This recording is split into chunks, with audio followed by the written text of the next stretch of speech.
Hello everyone, তো কেমন আছো তোমরা সবাই? আশা করি তোমরা সবাই খুব ভালো আছো। আমিও খুব ভালো আছি। যেহেতু আজকে মঙ্গলবার, তো আমরা গেছিলাম হনুমান মন্দিরে।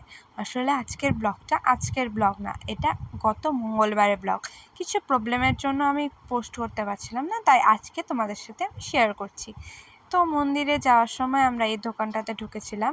এখান থেকে কিছু মিষ্টি আর লাড্ডু নিয়ে তারপর আমরা আবার যাচ্ছিলাম মন্দিরের দিকে। সেদিনের ওয়েদারটা এতটাই গরম ছিল, মানে বলার মতো না। প্রচণ্ড রোদ ছিল। আমরা গেছিলাম সকাল সকাল, কিন্তু এতটাই রোদ ছিল মানে বলার মতো না। যেহেতু মঙ্গলবার, তার জন্য ঢেকিয়াজুলিতে সব বন্ধ। মঙ্গলবারই ঢেকিয়াজুলিতে সব বন্ধ থাকে, সাপ্তাহিক বন্ধ। তার জন্য সব দোকান বন্ধ ছিল। এই তো এই রাস্তাটা পার করে ওই যে গলিটা, সেটা দিয়ে গেলেই মন্দিরে পৌঁছে যাওয়া যায়। এই তো আমরা চলে এসেছি মন্দিরে। এই মন্দিরটাতে আমি অনেক বছর আগে একবার এসেছিলাম, তারপর আর যাওয়া হয়নি। তো সেদিন গেলাম, খুব ভালো লেগেছিল। অনেক ভিড় হয়েছিল, অনেক লোক এসেছিল, অনেক লোক, কিন্তু খুব ভালো লেগেছে গিয়ে। তার সাথেই ছিল শিব মন্দির। তো আমিও এখানে শিব মন্দিরে পুজো করেছিলাম, জল ঢেলেছিলাম।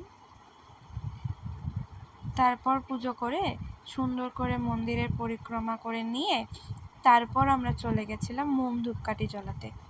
এখানে বাইরে সুন্দর ব্যবস্থা করা ছিল, প্রদীপ ধূপকাঠি এসব ঝরানোর। তো সেখানেই আমরা প্রদীপ ধরিয়ে নিয়েছিলাম, ধূপকাঠি ধরিয়ে নিয়েছিলাম।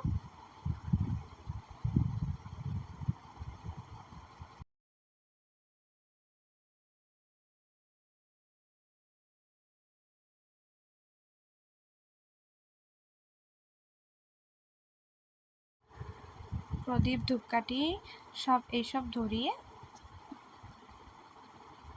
তারপর মন্দিরে গিয়ে সুন্দর করে ঠাকুরকে দেখিয়ে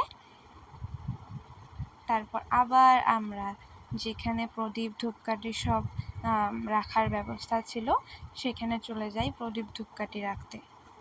প্রদীপ তো রেখে এসেছিলাম, ধূপকাঠিটাও এখানে এসে লাগিয়ে দিলাম। তারপর আমি আবার চলে গেছিলাম মন্দিরে। তো মন্দিরে গিয়ে তারপর এখানে আমি সুন্দর করে হনুমান চালিসাটা পাঠ করে নিলাম।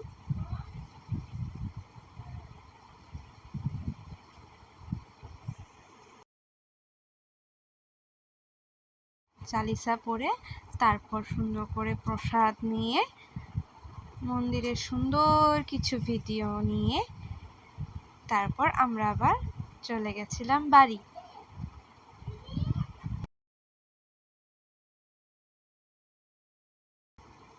চলে যাচ্ছি বাড়িতে। প্রচণ্ড রোদ ছিল, প্রচণ্ড রোদ, এতটাই রোদ ছিল বলার মতো না।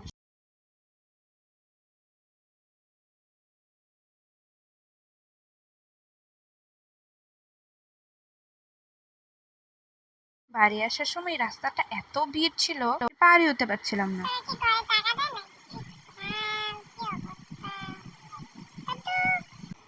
তাই এখানে একটু বসেছিলাম।